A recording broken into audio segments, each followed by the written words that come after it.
एक बार की बात है, एक साधु थे। वो रोज नदी के किनारे बैठकर चिल्लाते थे कि जो तुम चाहते हो वो मिलेगा, जो तुम चाहते हो वो तुम्हें मिलेगा। साधु के पास से गुजरने वाले लोग उसे पागल समझते थे और उसकी बातों पर ज्यादा ध्यान नहीं देते थे। एक दिन हमेशा की तरह साधु चिल्ला रहे थे कि तुम जो चाहो मिल जाएगा। एक युवक वहां से गुजर रहा था। उसने साधु की आवाज सुनी और उसके पास गया। उन्होंने ऋषि से पूछा, आप कह रहे हैं कि आपको जो चाहिए वो मिलेगा, तो क्या आप मुझे वो दे सकते हैं जो मुझे चाहिए? साधु ने उसकी बात सुनी और कहा, हाँ यह सच है मेरे दोस्त, जो तुम चाहो मैं तुम्हें दे सकता हूँ। आपको बस मुझ पर विश्वास रखना है। लेकिन पहले ये बताओ कि तुम क्या चाहते हो? युवक ने उत्तर दिया, है साधु, मेरी एक ही इच्छा है।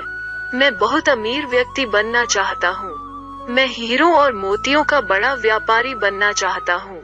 युवक की तत्परता देखकर ऋषि ने कहा, मेरे मित्र, निश्चय ही तुम्हारी मनोकामना पूर्ण होगी। मैं तुम्हें एक हीरा और मोती दूंगा, तो आप इससे जितने हीरे और मोती बना सकते हैं। इतना कहकर ऋषि ने उस युवक की हथेली पर हाथ रखा और कहा, बेटा, मैं तुम्हें दुनिया का सबसे कीमती हीरा दे रहा हूँ। लोग इसे समय कहते हैं। इसे अपनी हाथ में मजबूती से पकड़े और इसे कभी न खोएं। तुम इससे जितने चाहे हीरे बना सकते हो। युवक कुछ सोच में पड़ गया। तभी साधु ने दूसरी हथेली पकड़कर कहा, बेटा, ये लो, ये है दुनिया का दूसरा सबसे कीमती मोती। लोग इसे सब्र कहते हैं। जब भी समय देने के बाद भी परिणाम न दिखे तो इस कीमती मोती का प्रयोग करें। हमेशा याद रखें कि जिसके पास यह धैर्य का मोती है वो इस दुनिया में कुछ भी हासिल कर सकता है।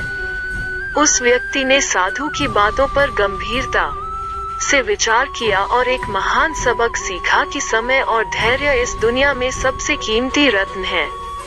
तब युवक ने ठान लिया कि आज से वो कभी भी अपना समय बर्बाद नहीं करेगा और हमेशा धैर्य के साथ काम करेगा।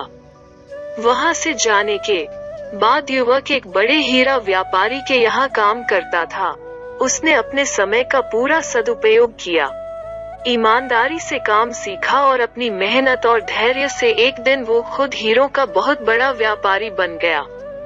अगर हम अपने जीवन में देखें तो पाएंगे कि लोग अपने जीवन में लक्ष्य की स्थापना करते हैं, लेकिन इन दोनों रत्नों, नाम, समय और धैर्य के अभाव में वे अपने लक्ष्य को प्राप्त नहीं कर पाते हैं। अपने जीवन में किसी भी लक्ष्य को प्राप्त करने के लिए समय प्रबंधन और धैर्य के दो गुणों का होना बहुत जरूरी है। कभी भी अपना समय बर्बाद न होने दें और कठिन परिस्थितियों में भी कभी धैर्य न छोड़ें, क्योंकि समय से शक्तिशाली कोई नहीं और धैर्य से बड़ा कोई धन नहीं है। अगर हम अपने जीवन में समय के महत्व को समझ सकते हैं और समय का सदुपयोग करें और कठिन परिस्थितियों में भी धैर्य रखें, तब हम जो चाहे कर सकते हैं और जीवन में कुछ भी पा सकते हैं। इसलिए आपको समय और धैर्य के ये दो अनमोल रत्न हमेशा अपने पास रखने चाहिए और आप जो चाहते हैं वो आपको मिल सकता है। ये एजुकेशनल वीडियोस चैनल की प्रेरणादायक कहानी है। देखने के लिए धन्यवाद। देखते रहो और